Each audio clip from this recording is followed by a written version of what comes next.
easy to define. Steady living bring you peace of mind. Would you ever trip my line? Steady living, a change of lifestyle. Steady living with my body. My name is René Featherstone, and I'm a partner in Lents, Spelt farms. We produce Spelt, Emmer, Einkorn, and Camelina, which are all very old crops. I went back to Europe this February, and I wanted to see how has Europe developed these themes of heirloom grains and oilseed. In Germany, Spelt production increased from 31,000 acres in 2004 to 45,000 acres in 2007. And what's really interesting is that on the organic acres that produce bread wheat, 40% is Spelt.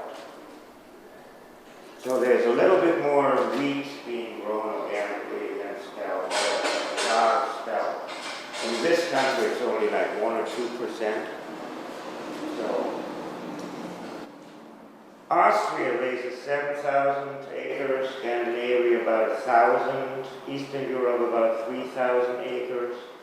Italy doesn't raise much, but they raise a lot of Emmer and Einkorn, which are older grains even than the Spelt.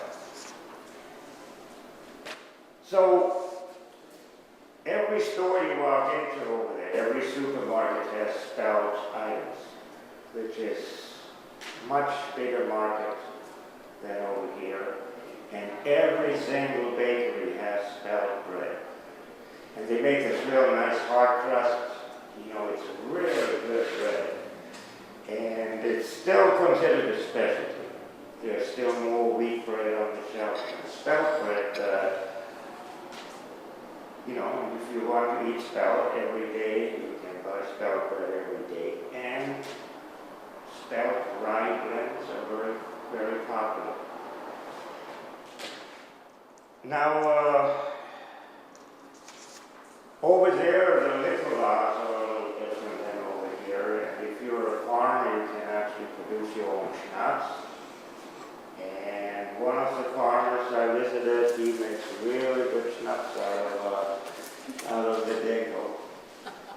And he has a small bakery. His wife, you know, right on the farmstead. His wife bakes bread 3 times a week.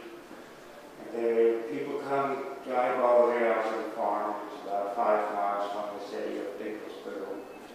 And that's enough traffic for him to justify raising Spelt. They go with a variety called Overcome, or road corn. And it produces about 2 tons per acre, which is much less than wheat, and that's in the house. And you get about 60% of your yield ends up as actual naked grain that's used for flour and cereal, etc. Prices are approximately the same as here. These guys would get $19 a bushel for their Spelt. We pay our farmers $20 a bushel, so pretty much the same price to the farm.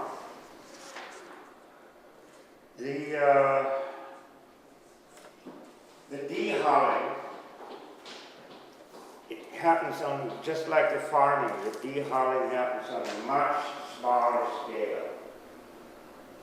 Their machines are about a third of the size as the ones we use in Quincy.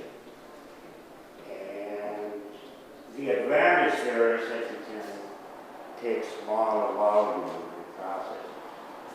We do a lot of stuff by hand early on when we develop, you know, we're developing this Einkorn crops. And because the quantity is so small, the machines we work with,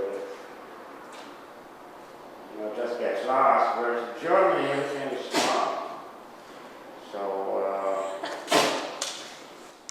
the most important thing that's probably happening over there is this trend to local agriculture. And it's very organized. The Germans are very organized. They love to form associations and Verbände and Vereine, etc. Well, they've got this organization that represents all these local, they call them crisis circles, but it's a national organization. And it's not based in Berlin, but it's based in Feuchtwangen, which is this little tiny town of about 8,000 people near Dinkelsburg. And we talked to the main organizer there, who's the chef. And he mainly talked about how to make people aware of local food systems and how important they are to the community, to the landscape. And all this is kind of very similar to what we hear over here, but what they do over there are Aktionen, which means actions. And I asked him, what do you mean by actions, right? And he's saying, they get together and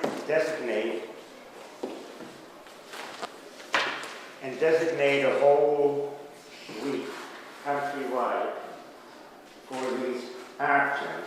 And what they do, they kind of compete. Each prize wants to do the most outrageous thing. He showed me pictures. One thing they did, they wrapped the whole village in 10,000 square meters of blue plastic.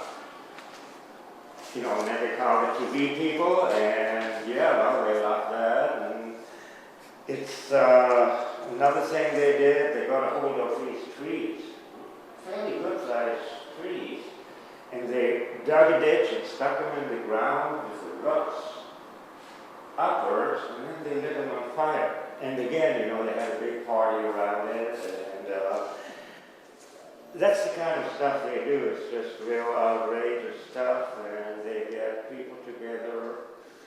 He said that they had 500,000 people across Germany participate in that day of action. So that's a lot of people.